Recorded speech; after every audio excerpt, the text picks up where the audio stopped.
আসসালামু আলাইকুম রহমতুল্লাহ। আশা করি সবাই ভালো আছেন। আজ থেকে এমন একটা সিরিজ শুরু করতে যাচ্ছি, যেটা আসলে অনেকদিন থেকে বানানোর পরিকল্পনায় ছিলাম। কারণ লক্ষ্য করছি অ্যাফিলিয়েট মার্কেটিং নামে অ্যাফিলিয়েট মার্কেটিং এর শেখানোর জন্য অনেকগুলো ভিডিও আছে। কেউ কিওয়ার্ড রিসার্চ নিয়ে, কেউ এআই আর্টিকেল নিয়ে, কেউ ব্যাকলিঙ্ক নিয়ে। এগুলো অনেক ধরনের ভিডিও আছে। বাট আ একটা বিষয় নিয়ে অনেকে স্কিপ করে যান, সেটা হচ্ছে নিশ রিসার্চ। নিশ রিসার্চ নিয়ে আসলে খুব ডিটেইলস ভিডিও নাই।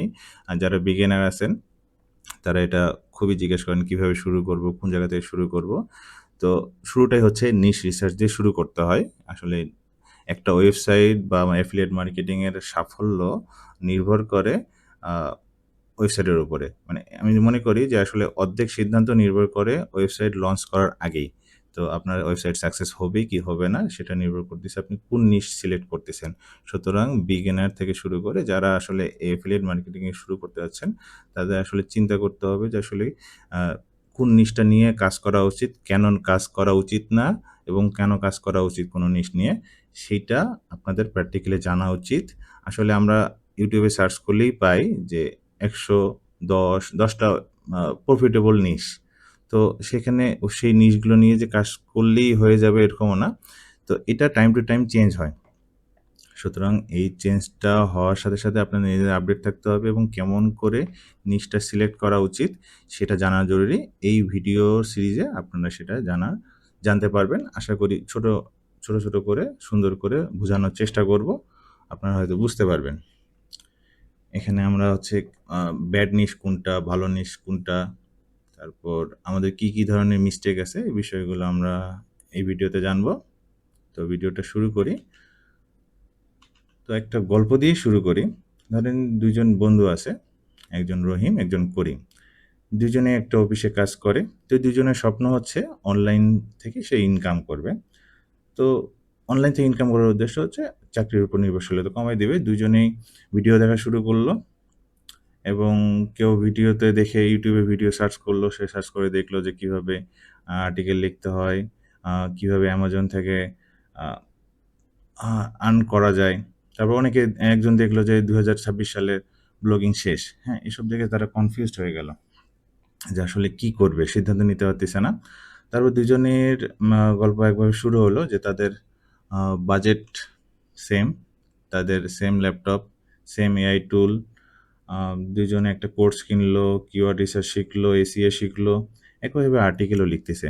শুনতে মনে হচ্ছে ২ জনই ৬ মাস পরে সেম রেজাল্ট পাবে। বাস্তবে কি তাই হলো? দেখা গেল যে ৬ মাস পরে রহিমের ওয়েবসাইটে প্রতিদিন ১,০০০ এর উপরে ভিজিটর আসতেছে। কিছু কিওয়ার্ড আ ১ম র‍্যাংকে ১ম এ আছে। অ্যামাজন থেকে কমিশন আসা শুরু করছে। অন্যজনের ২০ থেকে ৩০ টা ভিজিটর আসতেছে, এর বেশি আসতেছে না। তার আর্টিকেলগুলো র‍্যাংকে কিছুটা আছে, কিছু নাই। অ্যামাজন থেকে কমিশন 0। তো প্রশ্ন হলো, দুজনেই তো সেম পরিশ্রম করেছে, একই এআই ব্যবহার করেছে, একই সময় দিল। তাহলে পার্থক্যটা কোথায়? এখানেই আসলে বড় ভুল করি।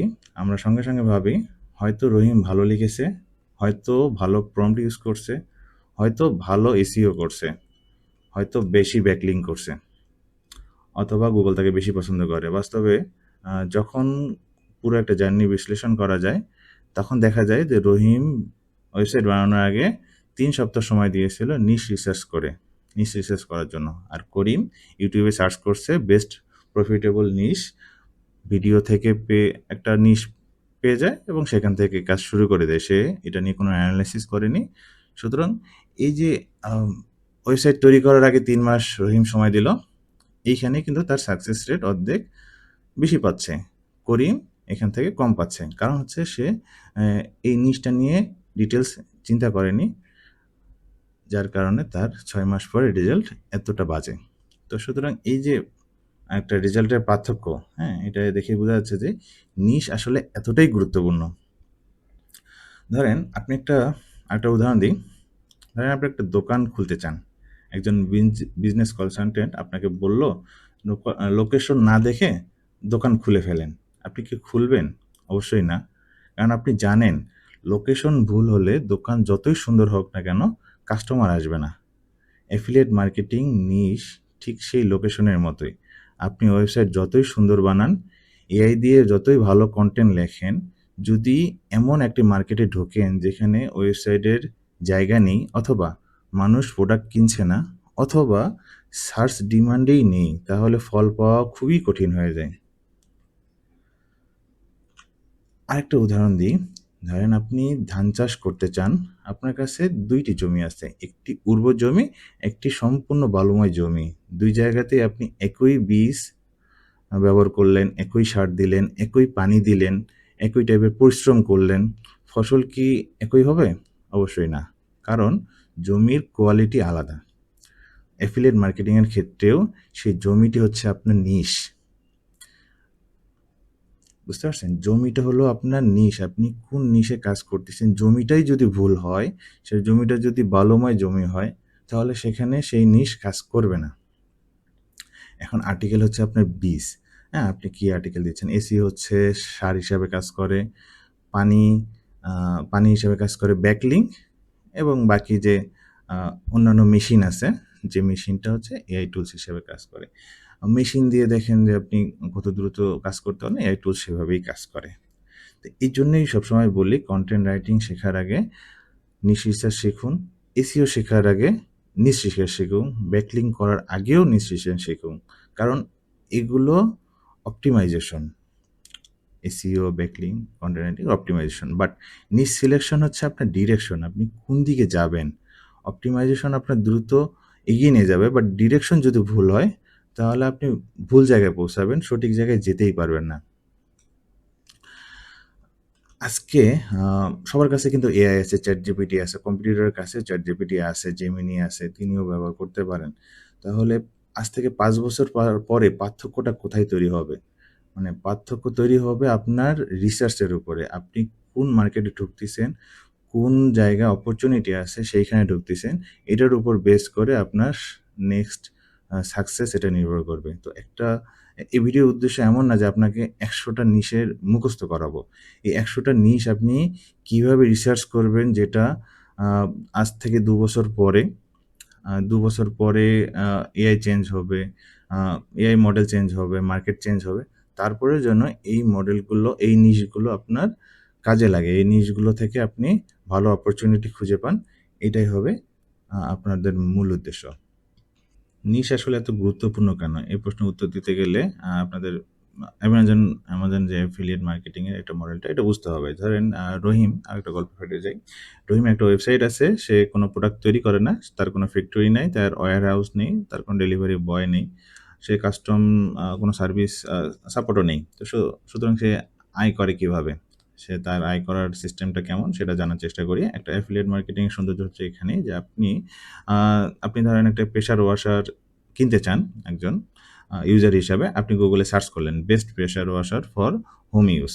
তো Google গিয়ে সার্চ করে বেশ কয়েকটা ওয়েবসাইট দেখালো। আপনি একটা ওয়েবসাইটে ঢুকলেন। সেই ওয়েবসাইটে ঢুকলেন, দেখলেন যে প্রেশার ওয়াশের সুবিধা-অসুবিধা, কম্পারিজন, রিভিউ, বাইং আর্টিকেল, এগুলো লেখা আছে সুন্দর করে। আপনি পড়লেন, তারপর সিদ্ধান্ত নিলেন এবং Amazon এ গিয়ে Amazon এর লিঙ্কে ক্লিক করে প্রোডাক্ট কিনলেন এবং Amazon প্রোডাক্টটা তাকে পাঠায় দিল।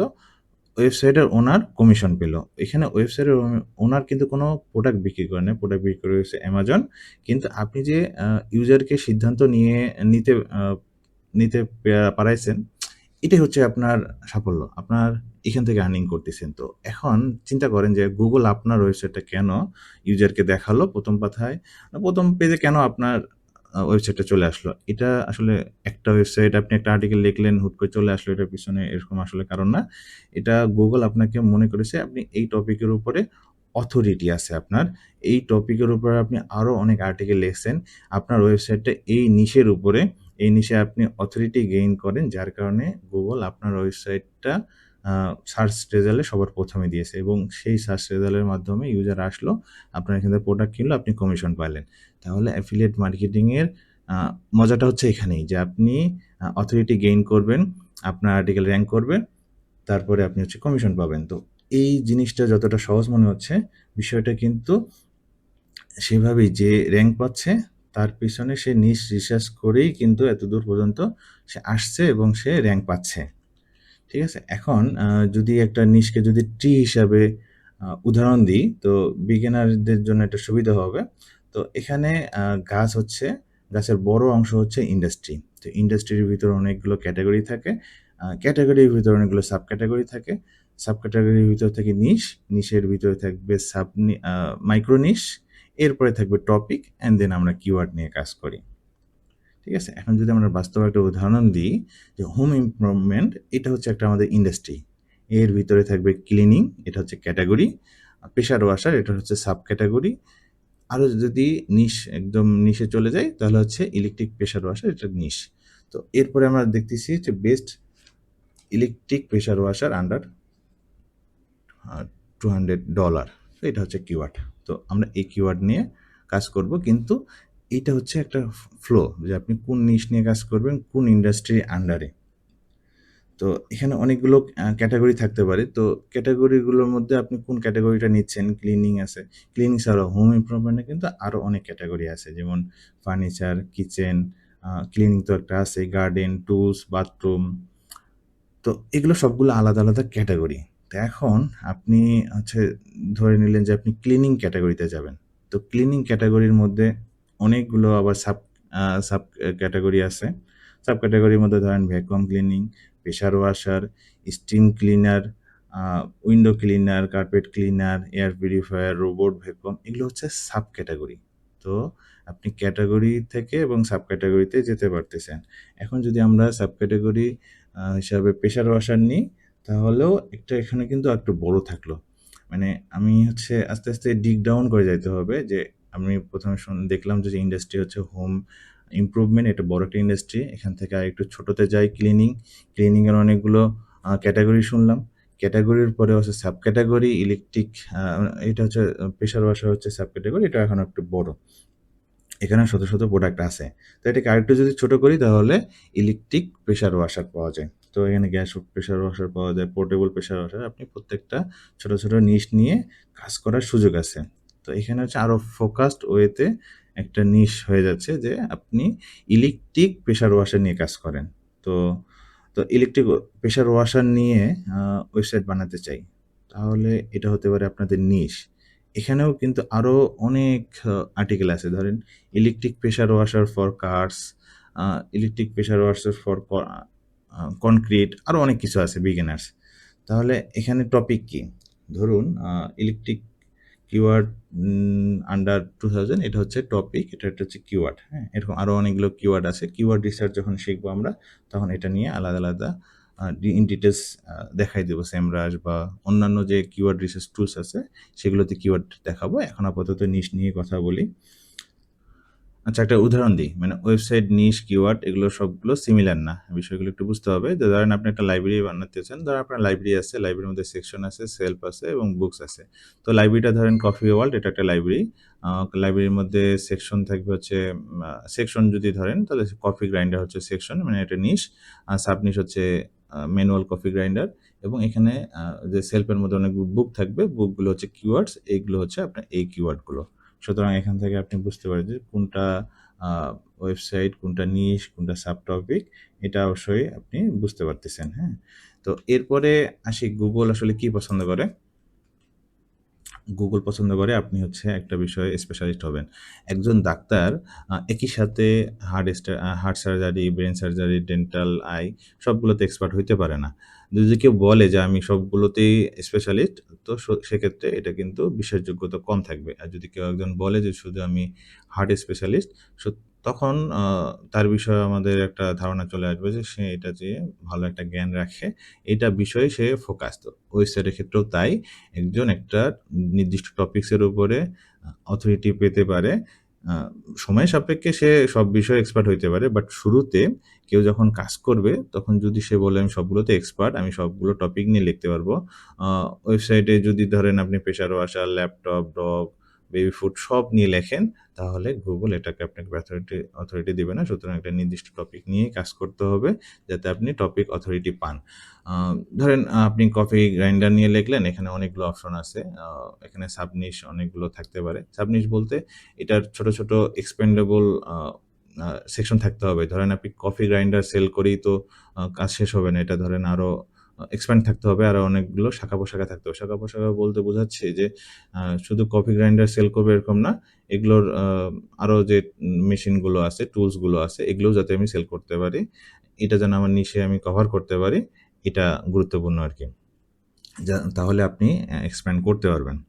এটা হচ্ছে এক্সপ্যান্ড করার একটা সুযোগ, হ্যাঁ? তো এখন আমরা সবাই যেটা ভুল করি যে নিশ রিসার্চের ক্ষেত্রে কিছু আমরা জিনিস ভুল করতেছি। সেখানে ১০ টা রুলস আমাদের আসলে ফলো করা উচিত। ১০ টা রুলস যদি আমরা ফলো করি, সেক্ষেত্রে আশা করি আমরা এই ভুলটা করব না। তো ১ম রুলটা হচ্ছে আ মানুষের বাস্তব সমস্যা থাকতে হবে। অ্যাফিলিয়েট মার্কেটের সবচেয়ে বড় ধারণা হলো যে মানুষ প্রোডাক্ট কিনতে সার্চ করে। আসলে মানুষ প্রোডাক্ট কিনতে সার্চ করে না। মানুষ তার প্রবলেমের সলিউশন খুঁজতে সার্চ করে। তো এই দুটো কিন্তু ভিন্ন বিষয়।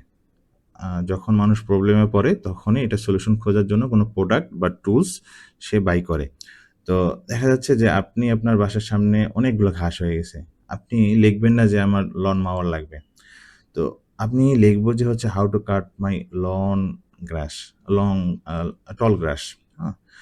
তো আমি কিভাবে আমার ঘাসের লম্বা ঘাসের সলিউশন পাবো? সেক্ষেত্রে আমি সার্চ করবো যে আমার কোনটা uh best lawn mower for thick grass, এই টাইপের আমি সার্চ করবো। কারণ হচ্ছে আমার ইনটেন্ট হচ্ছে আমি সার্চ করবো যে আমি সলিউশন কিভাবে পাবো?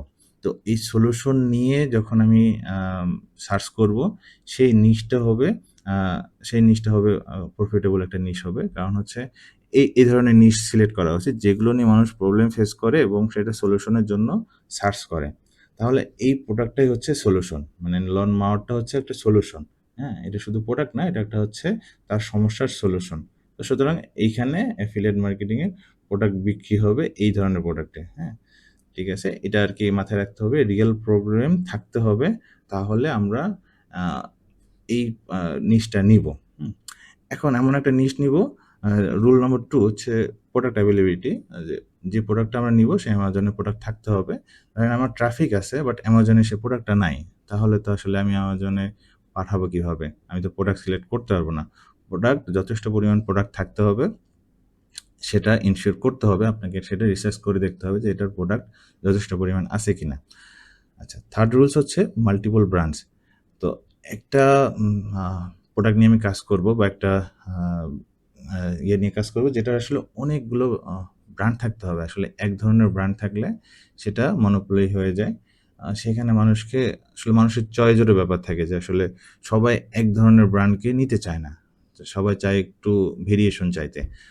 একটা ব্র্যান্ডের যদি কোনো কারণে রেপুটেশন নষ্ট হয় তখন দেখা যাচ্ছে ওই প্রোডাক্টটা আর বিক্রি করাটা সম্ভব হয় না। সুতরাং এমন একটা প্রোডাক্ট সিলেক্ট করতে হবে, এমন একটা নিশ সিলেক্ট করতে হবে যে নিশের বা যে প্রোডাক্টের মাল্টিপল ব্র্যান্ড থাকবে, যে ব্র্যান্ডগুলো আসলে সবগুলোই মানুষের জানা দরকার। সবগুলো নিয়ে রিভিউ থাকবে। সবগুলো থেকে মানুষজন একটা চুজ করবে। এই আরকি।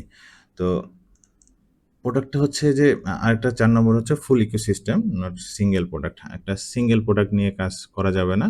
একটু আগে দেখালাম যে আমি যদি কফি গ্রাইন্ডার নিই, এটার একটা ফুল ইকোসিস্টেম থাকতে হবে। ফুল ইকোসিস্টেম হচ্ছে একজন ইউজার কখনো শুধু কফি গ্রাইন্ডার কেনে না। কফি গ্রাইন্ডারের সাথে coffee cleaning brush, coffee scale, তারপর coffee filter, storage, kettle, thermometer এই টাইপের আছে। এই টাইপের আরো অনেকগুলো প্রোডাক্ট আপনি একসাথে সেল করার সুযোগ থাকবে। সেল করা বলতে আপনার ওয়েবসাইটে এগুলো নিয়ে একটা ইকোসিস্টেম তৈরি করতে পারবেন। কারণ শুধু কফি গ্রাইন্ডার নিয়ে লিখবেন না, আপনি এই যে অ্যাক্সেসরিজ গুলো আছে, অ্যাক্সেসরিজ গুলো নিয়েও লিখতে পারবেন এবং অ্যাক্সেসরিজ থেকেও আপনি কিছু আ আ প্রোডাক্টের হচ্ছে রিভিউ লিখতে পারবেন। ধরেন যে আপনি একটা অ্যাক্সেসরিজ কেউ কখনো যদি একটা প্রোডাক্টের অ্যাক্সেসরিজ কেনে, সে তো একটা কেনে না। সে অ্যাক্সেসরিজ আরো অনেকগুলো কেনে এবং প্রোডাক্টের সাথে আরো অ্যাক্সেসরিজ কেনে। মানে একটা ডাইভার্সিটি হয়ে যায়। যে একটা যত প্রোডাক্ট থাকবে একটা প্রোডাক্টেরই যত সাব প্রোডাক্ট থাকবে সেগুলো আপনার নিশের জন্য খুবই ভালো। তো সুতরাং এমন নিশ সিলেক্ট করেন যেগুলোর এসব আ রেগুলার মানে যেগুলোর হচ্ছে এই টাইপের সাব প্রোডাক্ট থাকবে প্লাস হচ্ছে অ্যাক্সেসরিজ থাকবে। এগুলো একটা ফুল ইকোসিস্টেম থাকা জরুরি। আরেকটা হচ্ছে আপগ্রেডেবল প্রোডাক্টস। তো কিছু প্রোডাক্ট আছে যে আসলে ২-৩ বছর পরই মানুষের চেঞ্জ করতে দরকার হইতে পারে। হ্যাঁ? তো এই চেঞ্জ যেরকম মাউস, তারপর এয়ার পিউরিফায়ার, ল্যাপটপ স্ট্যান্ড এগুলো আসলে কয়েকদিন পর হচ্ছে নতুন আপগ্রেড আসে। মানুষ নতুন ফিচার আসে, মানুষ নতুন গুলো কিনতে চায়।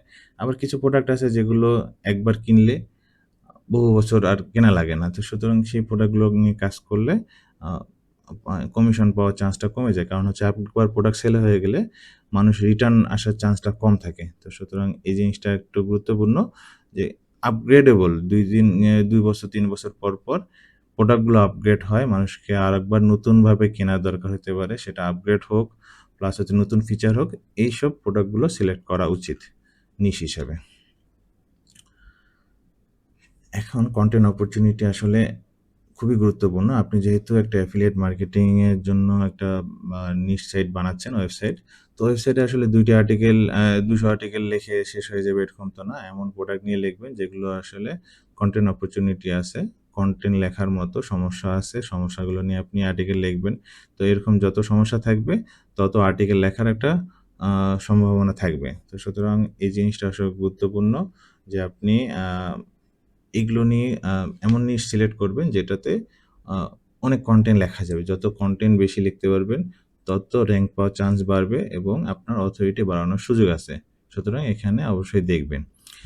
তো ৭ নম্বরটা হচ্ছে রুম টু এক্সপ্যান্ড। মানে আপনার এমন নিশ নিয়ে কাজ করতে হবে যেটা আসলে এক্সপ্যান্ড করতে পারেন, হ্যাঁ? এক্সপ্যান্ড অবশ্যই করতে হবে। মানুষ ছোট নিশ নিয়ে শুরু করে, বাট অনেকে মাইক্রো নিশ নিয়ে একদম মাইক্রো নিশ নিয়ে শুরু করে। তো মাইক্রো নিশ নিয়ে এতই মাইক্রো নিশ নিয়ে শুরু করে দেখা যাচ্ছে অল্প কিছু লেখার পরে আর কিছু লেখার মতো থাকে না। তো এরকম যদি হয় তাহলে আসলে পরবর্তীতে আপনি আর কিছু লিখতে পারবেন না। তো সুতরাং আ এমন নিশ নিবেন যেটা আ ১ম এ ছোট দিয়ে শুরু করবেন।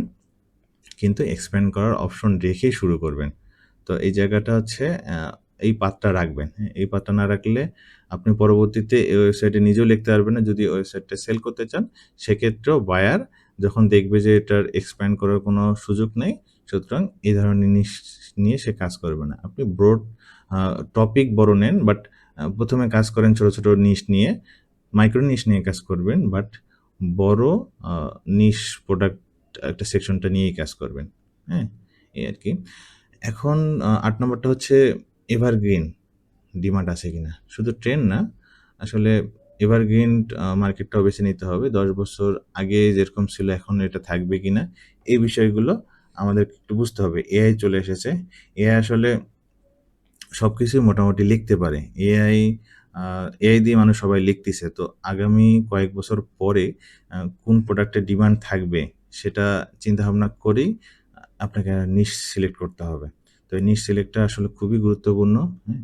কোন আ নিশ হচ্ছে লং টাইম থাকবে সেগুলো আপনার সিলেক্ট করতে হবে এবং ৯ নম্বরটা হচ্ছে এআই রেসিস্ট্যান্ট কনটেন্ট। মানে কিছু কনটেন্ট আছে যেগুলো এআই আসলে উত্তর দিতে পারে না।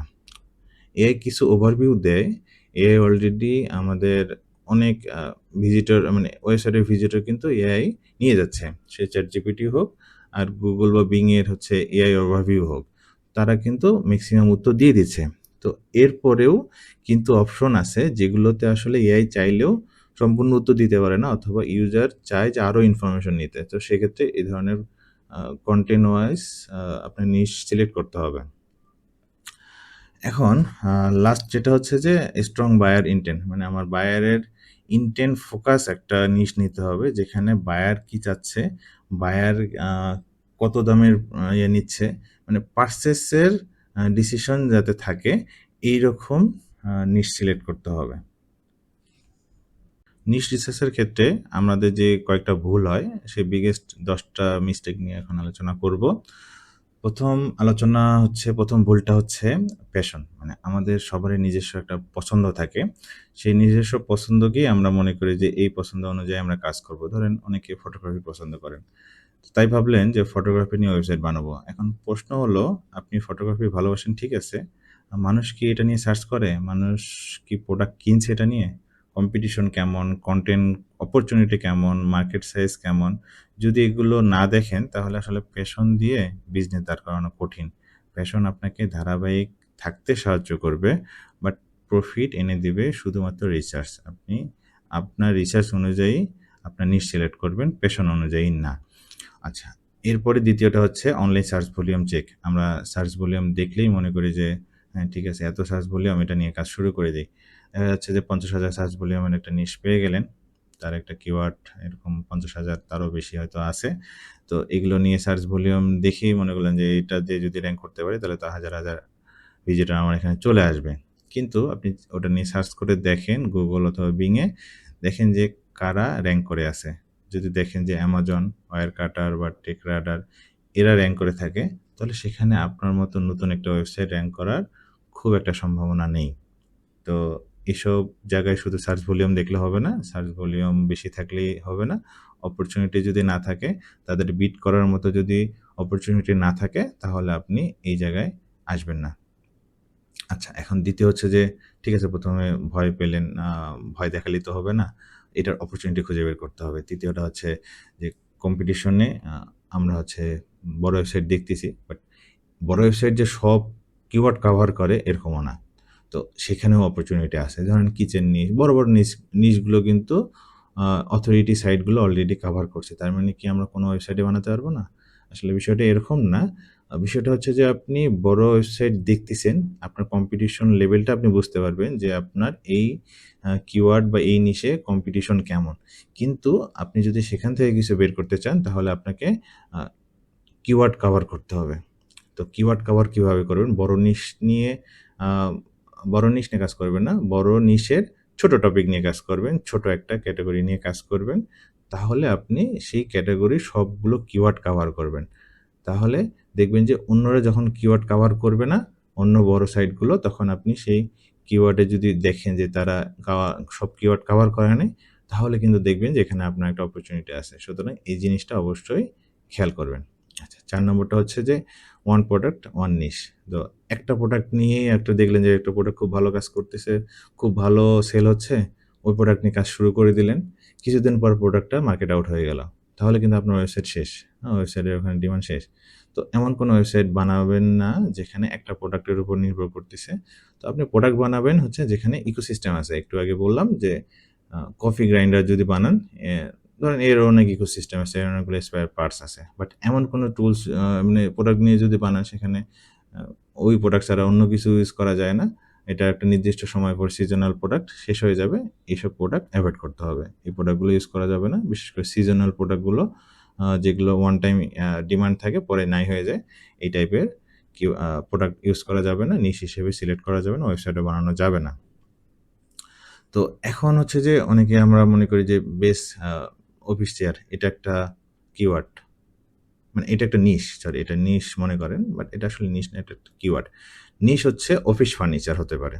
তো আপনার এটা বুঝতে হবে যে কোনটা কিওয়ার্ড আর কোনটা নিশ। তো কিওয়ার্ড তো থাকবে, কিওয়ার্ড তো আপনার আর্টিকেল, আপনার ওয়েবসাইটে অনেকগুলো কিওয়ার্ড থাকবে। বাট নিশটা সিলেক্ট করতে হবে আপনি কোন নিশ নিয়ে কাজ করবেন। অফিস ফার্নিচার হচ্ছে একটা নিশ থাকতে পারে। সেই নিশকে আপনি এক্সপ্যান্ড করবেন, সেটা রিসার্চ করবেন, সেখানে আপনার অপরচুনিটি খুঁজবেন, দেন আপনি কিওয়ার্ড রিসার্চ করবেন।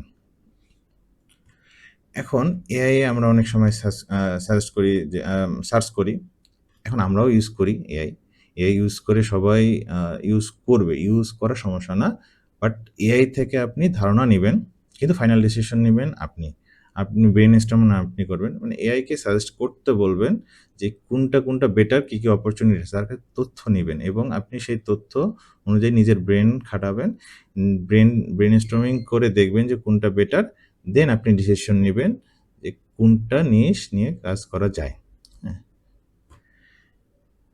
এরপরে ৭ নম্বর হচ্ছে যে আপনি আপনার ১ম আইডিয়াতে প্রেমে পড়ে যাওয়া। তো ১ম একটা নিশ মাথায় চলে আসছে। সেই নিশটা নিয়ে আপনি ধরে আছেন যে এই নিশটাই ভালো হয়। এই নিশটা ছাড়া অন্য কোনো নিশ ইউজ করা যাবে না বা রিসার্চ করা যাবে না। ব্রেইন কিন্তু অলওয়েজ আপনাকে কাজ করতে মানা করবে যে আপনি নেক্সট কোনো রিসার্চ না করেন। তো ১ম এ যেটা মাথায় আসতেছে, ব্রেইন হয়তো চাইবে যে আপনি এটাতেই ফিক্স থাকেন। বাট আপনাকে এটাকে ভুল প্রমাণ করতে হবে যে না, এই নিশটা আসলে গুরুত্বপূর্ণ কিনা বা এটাতে কতটুকু আছে। আপনি আ অ্যানালাইটিক সিদ্ধান্ত নিয়ে আপনার ব্রেইনকে ভুল প্রমাণ করবেন। যদি ১ম টা ঠিক থাকে তো ওকে, ঠিক, এটা ইউজ করেন। বাট যদি দেখেন যে এটা ম্যানিপুলেটেড ডিসিশন হচ্ছে, সুতরাং ১ম সিদ্ধান্তে ১ম নিশের উপরে স্টিক থাকা যাবে না। আপনি আরও রিসার্চ করবেন। ব্রেইনটাকে একটু ব্রেইনস্টর্মিং করে, একটু রিসার্চ করে, ২য়, ৩য় এগুলো সবগুলো এনালাইসিস করে একটা হচ্ছে কম্প্যারিজন করবেন। হ্যাঁ? কম্প্যারিজন করে দেখবেন যে যেটা বেটার, সেটা তখন নেওয়া শুরু করবেন। আচ্ছা, ৮ নম্বরটা হচ্ছে এক্সপেনশন প্ল্যান থাকতে হবে। যে ৬ মাস পরে আর্টিকেলের কনটেন্ট লেখার যদি স্কোপ না থাকে তাহলে সেই নিশ নেওয়া যাবে না। এটা আমরা অনেকেই করে থাকি। ছোট নিশ নিয়ে ফেলি, কিন্তু এক্সপেনশন প্ল্যান দেখি না। এটা শুরু থেকে রাখতে হবে। এক্সপেনশন প্ল্যান ছাড়া আসলে আমাদের শুরু করা উচিত না। আরেকটা ইস্যু হচ্ছে ৯ নম্বর, যে আমাদের শুধু অ্যামাজন ফোকাস করি। তো অ্যামাজন ফোকাস ছাড়াও কিন্তু আমরা আরও অনেক আর্নিং এর সুযোগ আছে। যদি এনিহাউ অ্যামাজনের কমিশন রেট কমায় দেয় বা এনিহাউ কোনো যদি অ্যামাজনের প্রবলেম হয়, সেক্ষেত্রে অ্যামাজন ছাড়া কি আমরা অন্য কিছু দেখব না? আমাদের আরও অনেকগুলো অপশন আছে। গুগল অ্যাডস, মিডিয়াভাইন, অ্যাড্রেস্ট্রা আছে। ডিজিটাল প্রোডাক্ট আপনি আপনার ওয়েবসাইটে দিতে পারবেন, অ্যাডস দিতে পারবেন, হ্যাঁ? স্পন্সর পোস্ট দিতে পারবেন। তো সবগুলো অপরচুনিটি যাতে থাকে, এরকম নিশ সিলেক্ট করবেন যাতে কখনো অ্যামাজনের উপরে নির্ভরশীল হতে না হয়। অনেক সময় অ্যামাজনের অ্যাকাউন্টও ব্যান করে। তো সেক্ষেত্রে কি করবেন? এমন অ্যাকাউন্ট, আপনি তো ওয়েবসাইট বানায় ফেলছেন। আপনার লিঙ্ক সব করা আছে। আপনি অ্যামাজনে ফোকাসড হইলে আপনার কোনো কারণে অ্যামাজন অ্যাকাউন্ট যদি ব্যান করে, তাহলে আপনি কিন্তু এক নির্ভরশীল একটা ইয়ের মধ্যে থেকে যাচ্ছেন। সুতরাং এখান থেকে বের হয়ে আসতে হবে। আপনার নিশে যাতে সবগুলোই কাজে লাগে। ধরেন এইসব আ মনিটাইজেশন সিস্টেমটা, YouTube আছে। তো এই সবগুলো যাতে আপনার নিশে আ সুইটেবল হয়, সেটাও ফোকাসে রাখতে পারেন। এটা আসলে অনেকে এম মাথায় রাখি না। এটা রাখা উচিত। তো আরেকটা লাস্ট যেটা মিস্টেক, আমরা হচ্ছে রিসার্চে কোনো সময় দিই না। তো ১ম এই বলছিলাম যে একটা ওয়েবসাইটের সাকসেস রেট অর্ধেক নির্ভর করে শুরুতে। তো শুরুতেই যদি আমি সময়টা না দিই, 50% সাকসেস রেট, কিন্তু শুরুতে একটা ভুল করলাম। তো একবার যদি ভুল একটা নিশ সিলেক্ট করি, ভুল নিশ নিয়ে আপনি বছরের বছর কাজ করেন, কোনো বেনিফিট পাবেন না। এখানে যদি সময়টা চলে যাবে।